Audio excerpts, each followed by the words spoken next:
All right, everybody, and welcome back. It has been a long time. I believe last time we spoke to you here on the American Soccer Junkies podcast, Graham Zusi was but an American midfielder, not a Mexican national hero. But anyway, I'm back here with my good buddy, Steve Fogarty. How's it going, everybody? It's kind of like when your favorite TV show goes on a mid-season hiatus and then comes back again for the stretch run. That's exactly what it is, and we're back for the stretch run because we are ramping up to the World Cup. Only a couple months away. It's time to start the countdown clock. I might have to put that up on the blog somewhere. But anyway, it has been a long time, and we have a lot to discuss with you. This will be, if all goes according to plan, this will be part one of our 2014 podcast, our review preview show, where we talk about everything that's happened, everything that's going to happen. Michael Bradley will be prominently involved. Right now, I believe we're talking to you on transfer deadline eve. By the time this goes up, the window will probably be on the verge of closing. But so we'll try to preview some of those things for you. Talk about the transfers that have happened. But I think what we really have to start with, Fogarty, is that World Cup draw. Yep. Portugal, Germany, and Ghana. It's pretty much everything we could have asked for and feared at the same time. Yeah, it's not the easiest group. We lucked out a little bit in 2010, but this time around, the group's going to be a little bit more difficult, but we're a better team than we were in 2010. That is most certainly true. I think the one thing, and you've heard Jurgen Klinsmann say it a few times since the draw, the one word that you can really use to describe this group is opportunity. It gives the U.S. a chance to show the strides that they've made, and these players to show that they belong among the world's best. Because, I mean, say what you will about how everyone would have loved to draw that Switzerland pot, but you get in there and the expectation is to advance, and I think internally our expectations are still to advance, but it becomes now it holds a lot more weight with the rest of the world if the U.S. can advance from this group. Yeah, I agree.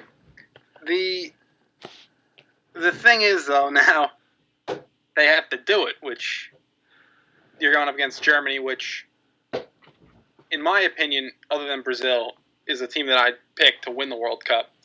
They're going up against Portugal, which has the best player on the planet, and they're going up against Ghana, which, I mean, I'm not going to talk about Ghana. I hate Ghana. Ghana is just, it was not a word we wanted to hear when the groups were announced. It's been just a sad inevitability that we will play them, and it scares me. I'm not gonna lie. That's probably the game I'm most scared about of all three in the group.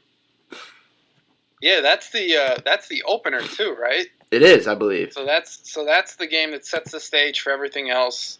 You need to play well in the opener to advance. Mm-hmm. We did it in 2002. We didn't do it in 2006. And we did it in 2010. It's 3 World Cups. The openers define the group for us. Yeah, I mean, if the U.S. wants to really be able to control its own destiny in a sense, that they have to come out of that game with 3 points, because you can't go into that last game relying on tricky circumstances. Because our third game is against Germany. Portugal sandwiched in the middle. You can't go into that Germany game needing 3 points, or hoping that Germany is going to put out their B squad because they've already taken 6 points or whatever. It's too much to count on other teams. You need to take the initiative and take charge and play your own game and not worry about everyone else. And the best chance for the U.S. to do that is against Ghana. That's their best chance to assert themselves in any meaningful way. Absolutely. They have to. They can't. You don't play well when you have a bunch of things on your mind. No. You just need to focus on the task at hand. No, and especially in those third group games, how they schedule them so that 2 games are at the same time, and it's just it's fascinating for us, but absolutely terrifying at the exact same time. Yep. So, no, go ahead. No, I was going to ask you. So, what are your thoughts on the Portugal game? How do you think that game plays out, looking far in advance? I think the easy way to beat Portugal is you have to contain Ronaldo. Now it's only one thing, but it is incredibly difficult. You need to keep him at bay. In 2010, he hit the post something like 3 or 4 times. And when he's not scoring, Portugal's not scoring. Mm-hmm. Portugal's a team that in 2010 advanced through the group. They only scored one of their 4 games, which was a 7-0 beatdown of North Korea. So Portugal is there for the taking to get 3 points. And I think we can do it. They're not as good as people think. They barely qualified for the World Cup. Yeah. And they needed a heroic Ronaldo performance to do it. They really did that. Going into it, you thought it looked like Sweden was making that push. It was Ibrahimovic versus Ronaldo, and it was fantastic theater. But I'm not really sure who I'd prefer in that. Definitely Sweden, to be honest. Yeah, I'd prefer Sweden, even though that's the team that I play FIFA with whenever we used to play the World Cups. But that's a different story for a different day. But yeah, all 3 games, you have to assume that the other team's going to have the best player on the pitch. Yep. So we need to be smart in possession. No stupid passing. No getting out of position. That's you, Jermaine Jones. And just no defensive breakdowns. We have to be the best team. We're not going to have the best player on the pitch. Yep, that's been as much as Jurgen Klinsmann has changed the mindset and in some sense changed the tactics of this team. It still comes down to some of those very typical American traits that make the U.S. national team what it's been for the past 2 decades. Is the team game versus the individual game, and it's really going to have to be on display here or in Brazil in a couple months. Now, I have to know. I was at work when the draw was on, but I was not doing any work. I had a ESPN 3 up in a corner window, and I was watching it. What were your thoughts? What was going through your mind when you were watching that draw?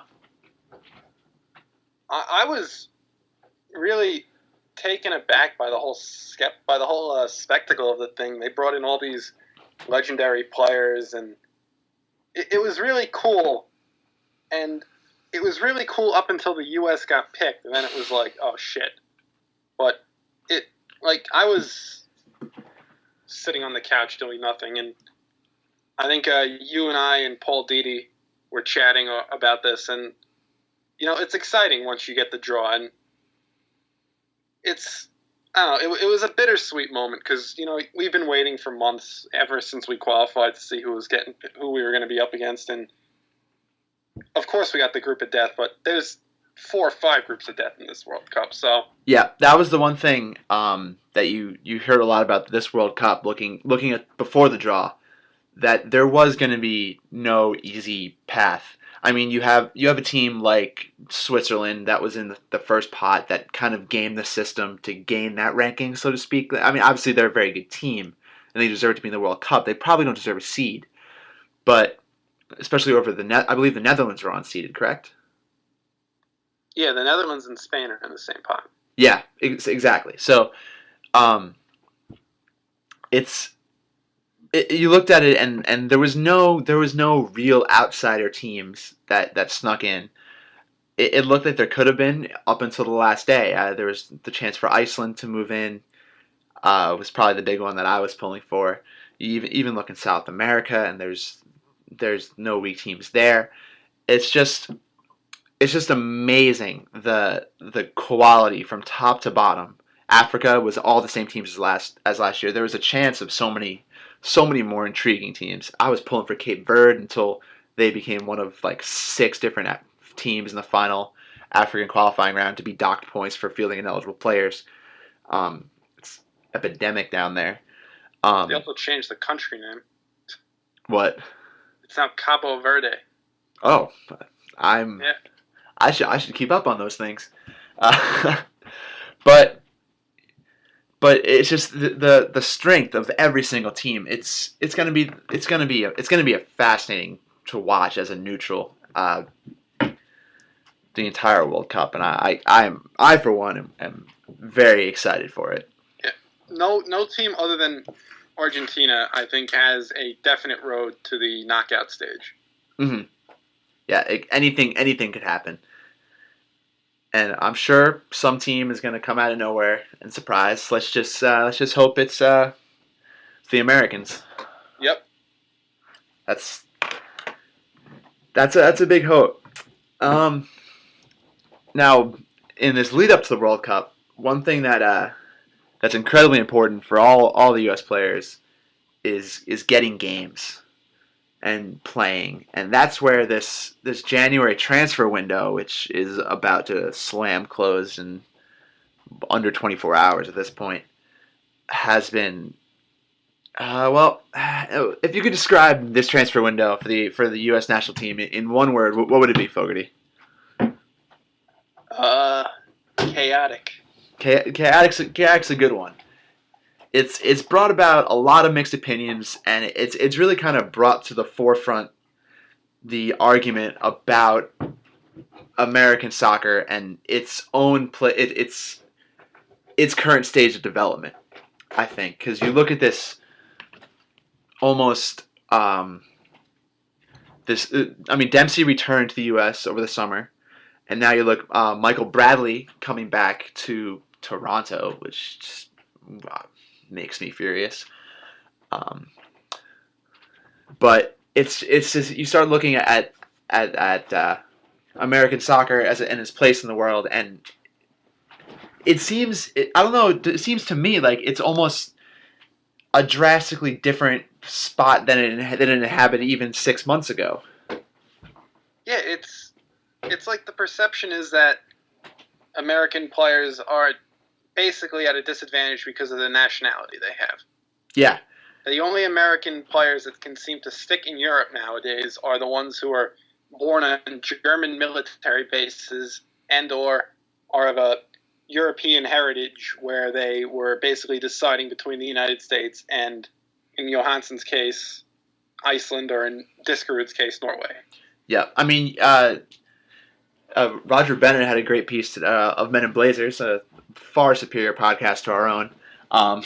Had a great piece today on ESPN that talked about the disadvantage of American players, and one of the things he pointed out that is that you look at the development system in the United States, and while it is making strides, it's still kind of the Wild West compared to Europe, and that puts some players disadvantaged. The college system has its merits, but at the same time, one of the things he pointed out was that for young players that have promise, but maybe aren't of the super elite talent level, when they're getting 16, 17 and going to be brought into the upper levels of an academy and vetted to come through the first team, they're often, because they want to maintain their eligibility for college, if that doesn't work out, unless they get a really good offer, a really big offer from Europe, they're not likely to move.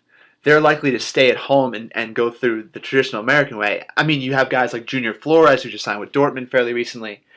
So you have the upper echelon talent who can still make that jump, but in general, you're not getting the same amount of progression in that age group.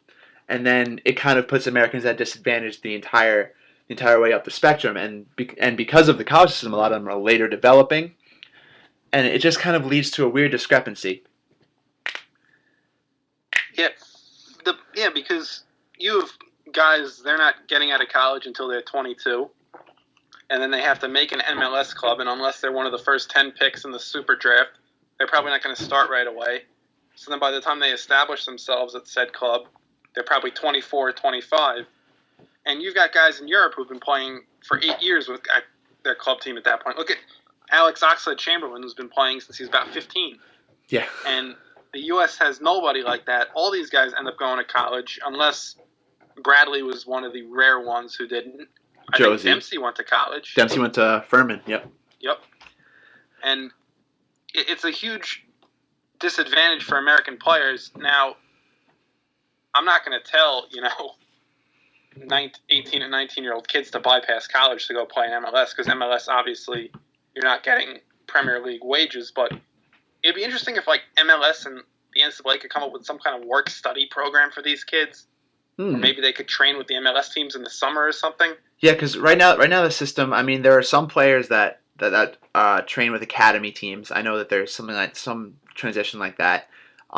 Others go to the USL Development League, which at least used to, I'm not sure if they still do, house our great local team, the Long Island Rough Riders. Yep. Old back in the day, but it's a strange system. But I don't know. You see more comments like Bennett's about the state of American soccer now. But I feel like even at the end of last season, with some of the players that had gone over to Europe and made an impact, Josie in the Netherlands, Cameron in his first year over at Stoke. Just two examples. Dempsey was still at Tottenham, still making an impact. I think at that point it looked like there was an upturn in the opinion of American soccer players in Europe. And at this point, it seems to instead of continuing to rise, it seemed to not even have plateaued. It seemed to just kind of hit that peak and drop sharply. Yeah, and Josie Altidore right now seems to be like the great American hope in Europe, and we all know how his season's gone terribly, because you can't even look at Cameron. Cameron's 28 already. He's going to be 29 by the time the World Cup ends. It's not like he's some kid who's going over here. It rests in Josie, who is one of the few. He started with the Red Bulls back when he was like 17, which seems like decades ago. But it's really on him and guys like Boyd, who has established himself at Rapid Vienna. Breck Shea's still young, but there's not really a lot of upward mobility, I'd say, for Americans in Europe right now. I don't know if Mix is going to move. All signs say he's not now, but all these American players that are playing in Europe are 26, 27. They're entering their prime. They haven't been there, since they were 20, 21. Exactly. I feel like we've gotten off track. This is a valid discussion to have and very important to what we're talking about. But this all started with our talk about the January transfers. I know you'll have a piece coming out in a couple days, kind of summarizing it all. Yep, breaking them down every one to however many end up there, probably around 10, I'd say. Yeah, there's been a lot of little ones, a lot of loan deals.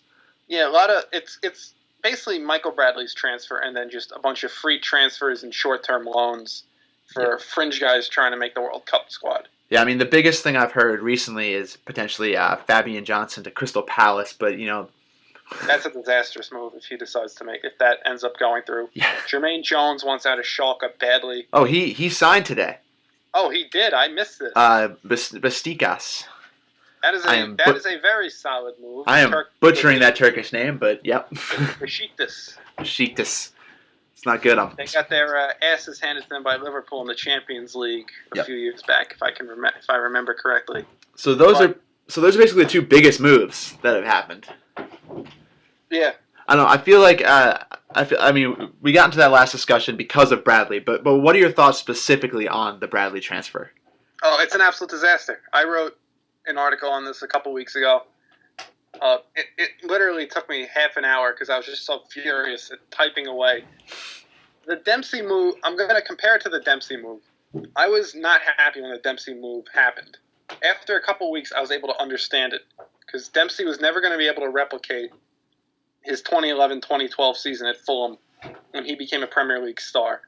He was good for Tottenham, but Tottenham had to replace Gareth Bale, who was the player of the season. And Dempsey had a chance for one last big paycheck. We know what Clint Dempsey is. Yep. Michael Bradley's a 26-year-old player who's basically been on a nomadic journey throughout Europe. And, last year he started for Roma, but and this year he hasn't been as good. But he was dealing with an ankle injury. Michael Bradley is still a great European player. You look at the statistics; he's one of the most accurate passers in Europe. He's everything you want in a holding midfielder.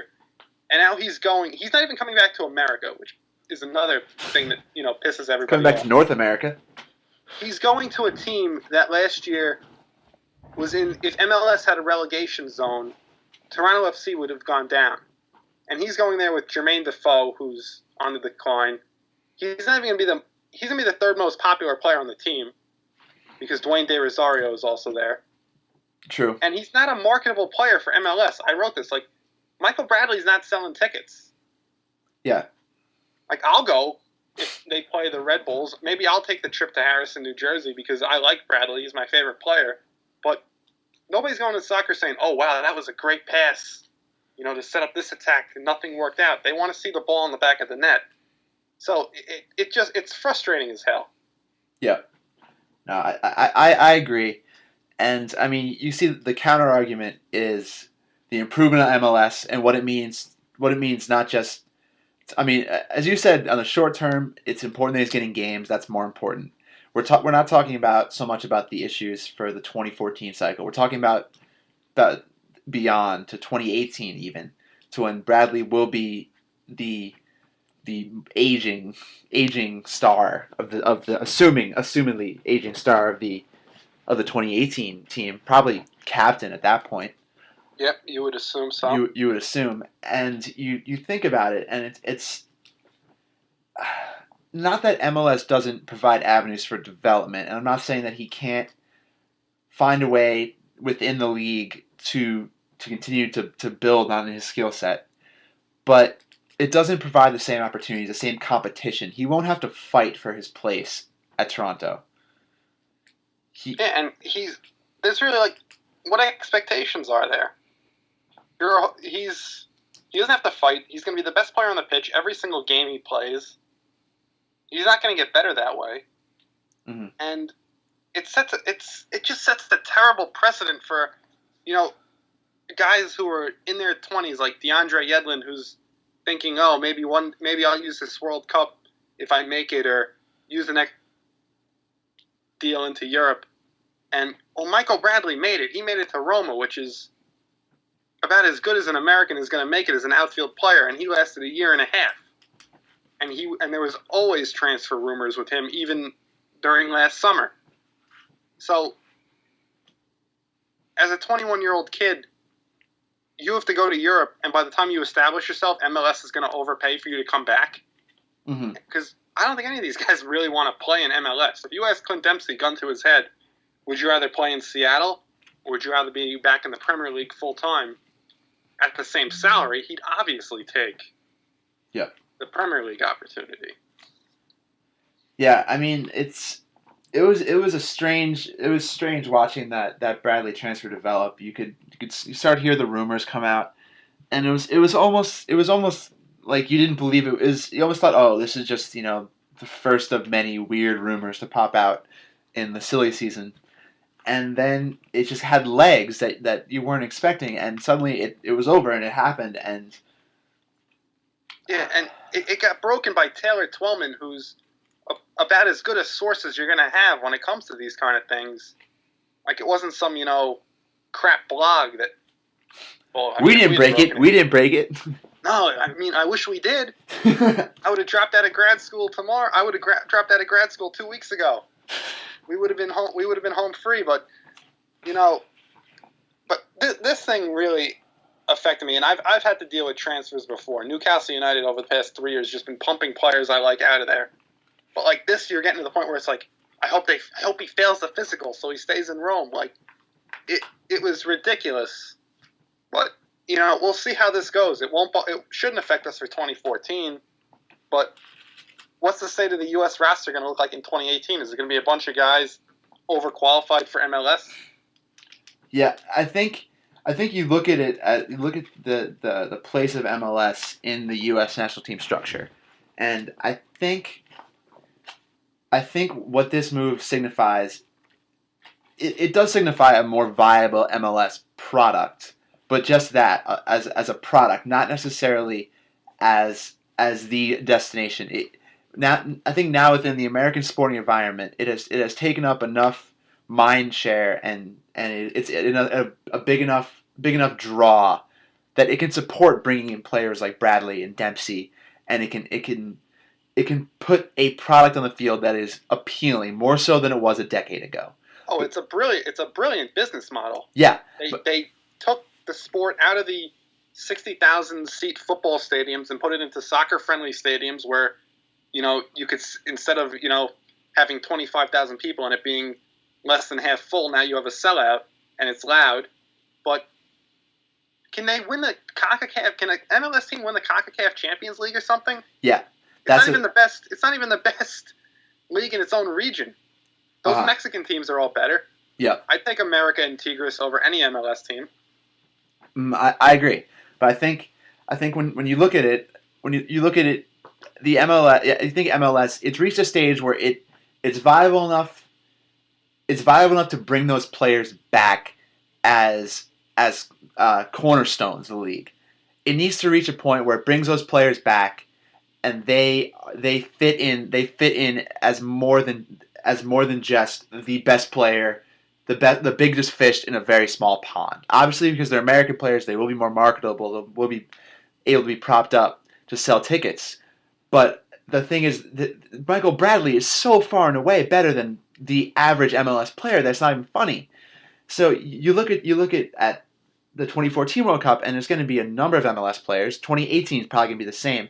Now, if you were to tell me that the 2022 World Cup team had, say, 17, 18 players from MLS, that might not be a bad thing, because maybe by 2022 the league will be at a point where it can sustain the development of these players. It can be up there, not among the elite leagues, but it can be up there with the very successful leagues that are producing players at a regular basis for teams all over the world, not just, we'll send Robbie Keane to Ireland and then a bunch of random guys to Guatemala and Honduras and those countries to play in their national team setups. But for right now, the league isn't at that point. Now, maybe it does need the Michael Bradleys and Clint Dempseys of the world to come back to help develop that point. But in the short term, it's not a good move. It doesn't look like a good move for the U.S. national team. No, and if you want like a model for how to conduct this with players, I think Serie A is the best way of looking at it, because almost all the big Italian players stay in Serie A. Mm-hmm. Like Totti has always been in Serie A. Cannavaro was until his move to Real Madrid. Pirlo has never left Serie A. So Buffon has never left Serie A. If you want to make this like the Serie A of our hemisphere, that's fine, but you can't just be bringing in the American stars in Europe to do it. You need to create some kind of sustainable thing where you can get high-end prospects coming up through the ranks. The homegrown player rule was a good step in that direction, but I don't know if there's enough good American players. How many good American players are coming through? We can't project how many good American players are going to be in 2018. The Super Draft just happened. I had never heard of any of these guys. Yeah, the one player I'd heard of in the Super Draft was Andre Blake, who's Jamaican. Yeah, great. So that completely goes against what we were just saying. So exactly. So it's not. And 2022, we can't project 2022. No, I'm not trying to project. I was more making a but point about the state of the league's development. But yeah. We'll see, because they're like I put it in the piece. They're in a lot better shape than they were in 2006 before the Beckham signing, which really was the game changer. Yeah, I agree. But enough MLS talk for now. We're not exactly experts on the league. We have our opinions, and I know at least me. I personally am getting. I'm getting more interested. NYFC is my team. It took a sell. I felt like I was selling out because I hate the Yankees, but I bought in. I'm getting more into the culture of the league, and I'm trying to join in. So I will be more knowledgeable in the short term, but I watch a lot of the MLS just because there's nothing on in the summer other than baseball, which I can't watch baseball unless the aforementioned Yankees are playing. But it's going to be hard for me to give up the Red Bulls. I've grown up with them ever since Tony Meola and the Metro Stars. Yeah, I'll make it my goal this summer to get more into the league as a whole and just watch some random games here and there and report back so that we can be a more informed blog when it comes to guys like, I don't know, Eric Alexander, who you'll see in the piece I will be posting on the January camp team. I have no freaking clue about. But anyway, let's move on to some of those other moves that we've talked about briefly. I know you're just learning about it now for the first time, but what are your thoughts on the Jermaine Jones move? Oh, it's a good move. He had obviously worn out his welcome at Schalke after about 6 years, and it's been right here in front of me the whole time, and I haven't even seen it. But yeah, Besiktas is a solid club. Turkish league is a good league, not the Bundesliga, but he'll see match time and he'll do Jermaine Jones things, all sorts of reckless challenges for the next few months in preparation for Brazil, and he'll be ready to go wearing the number 13 shirt in June. Yep. The Turkish league in the past couple of years has seemed to find itself as it seemed to be fairly welcoming to some American players as of late, with Maurice Adu there recently. Speaking of another guy back in MLS, but he's one that I don't really... He badly needs to be back in MLS. Yeah, I think he fits that mold more. Josie was there for a time. Freddie Adu was there. Freddie Adu. Yeah, I think just as important as Jermaine Jones being in a place where he'll get games and he'll get high level competition is being out of what appeared it was a very confusing, seemingly toxic situation at Schalke, but it was bizarre. Saying stuff about each other, and then they'd end up playing him anyway. Yeah, it was a bizarre. As a fan of the New York Knicks, I felt right at home watching that strange saga. Jermaine Jones would be a great Knick, by the way. Yeah, I mean, it seemed like James Dolan could clearly be doing a lot of those things that were happening with that. Are we sure James Dolan's not running MLS? Yeah, because MLS is suddenly becoming profitable and not holding blues concerts. So that's why I'm pretty sure he's not involved at all. Yeah, but the Jones move, I think we're all in agreement that's a good one. Yep. Dempsey back across for a short-term stint at Fulham is fine. Get him some game matches. He was never really healthy with Seattle. No, he wasn't. It was he needs a rest too. That's the other thing. I'm trying to. It's definitely good to get some games. Maybe get some confidence back. That's what you got to hope. You have to hope for that Landon Everton effect. Yeah, and him showing up in Seattle really killed the chemistry they had. They were on a roll. Yeah, but they're a team to look out for. Adu's move to Philly. He needed to get the hell out of Stoke fast. Yeah. He was playing with like the 16-year-old kids in the side games. Oh yeah, that's alone. I think there's a buy option. So I can't see him going back to Stoke. But he's like Jermaine Jones light in that he plays the same position. He's not spectacular, but he's a good guy to have on a squad. Yeah, I mean, I think he needs to really show and be one of the better defensive midfielders in MLS to have a chance to make the World Cup squad. Philly's a good team. Philly has some talent. Like they have Jack Mack. They have young guys like Zach Pfeffer. I don't even know how to pronounce his name. In the midfield, but I don't know. I like if I didn't have a weird, if Philly didn't leave a weird taste in my mouth every time I visited, I think I would like that team. Was the weird taste because of the city or the Gino's cheesesteak or? It was just the city in general. All right. But Michael Parkhurst got rescued from purgatory. Yep. He's heading to Columbus. That's a great place. Yeah, I'm excited for Parkhurst. This is his last shot at a World Cup team, and he proved in that Mexico game that Michael Parkhurst, you don't have to start him, but I think he belongs on the World Cup roster. The fact that he wasn't expecting to play. Fabian Johnson suffered an injury, and he came right in and, bossed the field at the right back position. He's just a solid pro, and he badly needed to play. Yep, I agree. I think Parkhurst is a guy that when you just look at the fullback situation, um, in this U.S. team, he'll probably be there. And I mean, he could lose a spot to Yedlin. That's about all I could see. But I think he has a spot in Brazil. We'll also get to that later, probably on our second podcast, our second half of this podcast, which we'll split up into two, as I said before. Two quick ones. Eddie Yep. Johnson to DC was a necessary move. Seattle had too many strikers. Yep. So he'll start right away and hopefully help them recover from a god awful season. The one move it kind of flew under the radar, but it's been I think it was a great one. Was Breck Shea dropping level from Stoke to Barnsley? Yep. He's been really good since he's been there, and I think it's showing that Breck Shea needs to be like the star of the team. Like he's not one guy you can just blend in and play. Like he's got some individual flair when he's on his game.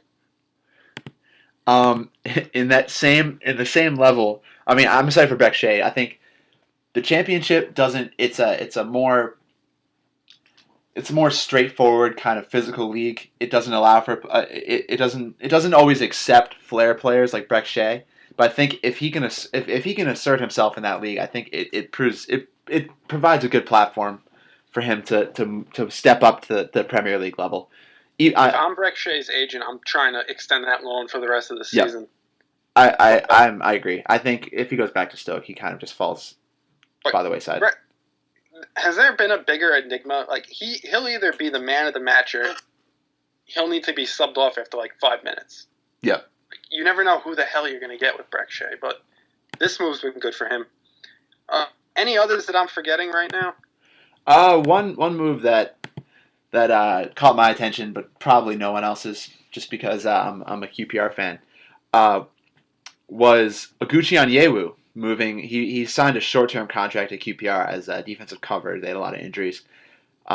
He never got in the game. He was on the bench, didn't make an appearance. But so when his contract ended, it only went through the beginning of January. He signed with Sheffield Wednesday, another team in the second division, and immediately started getting games. And I haven't seen too much about it, but I read one account that said he played very well in his debut, and it has been making an impact. Also, when I googled him, it apparently he as part of his initiation had to sing Spice Girls "Wannabe" at a team function. So that already moves Gooch way back up my love list. But I think in this team in this U.S. team that still has a certain amount of uncertainty, a decent level of uncertainty at the back. I think having a player playing in a competitive league like that, like a Oguchi Onyewu, who still has physical talent and is only 31, he'll be 32 by the time World Cup rolls around, but that's still an age you can be a productive player. I think he has one. I think he might get one more chance to kind of fight his way back into the squad. I know we all thought last summer was his last chance, but I think he's going to get one more. Yeah, he's got to stay healthy, though. One more small one, and this is about as small as it gets if you're interested in the 2018 goalkeeping situation. Steve Clark transferred from Hanfest in Norway to Columbus. So watch out, Tally Hall and Sean Johnson and Bill Hamid for 2018 because he can play. Yep. So yeah, I think that's about it. I don't think we're missing any others. If we are, I'll have it in the blog post coming in the next 2 or 3 days, probably right after the Super Bowl. Yep, not a bad time for it. I think that's all. Yeah, I'm going through the list. I don't see anything out of the ordinary here. Yep, I think that just about covers it. So. Agudelo. Oh yeah, Agudelo finally getting moved now at is he Utrecht or Twente? I can't remember. Yeah, Utrecht. Utrecht, that's what I thought. But yeah, so that'll be good. Get some games. What a load of crap, by the way. That's just denied a work permit by a country that's been employing Emil Heskey to play football for 15 years. Shame on you, England. That was another issue I want to bring up. The MLS thing is the Americans struggle to get work permits for the not top players at a certain level, and it kind of also complicates matters. But yeah, I think Agudelo, I think that's a place. I think the Dutch league could be good for him. I can't see him having Josie level success, but I think he's a talented player with a good set of skills that will translate well. And he is still incredibly young, so I think that's a great move for him. And hopefully, maybe he can score some goals and get himself in the conversation, and definitely in the 2018 conversation. Yeah, agreed. But so that takes us through the silly season, through the rest of the transfers. So we're gonna pop out for a couple minutes and come right back with podcast numero dos to discuss the rest of the things that are happening in 2014, such as the January camp, game against Korea, maybe even a little 23 for 2014. Not maybe, you know that's coming. Anyway, I hope you check it out.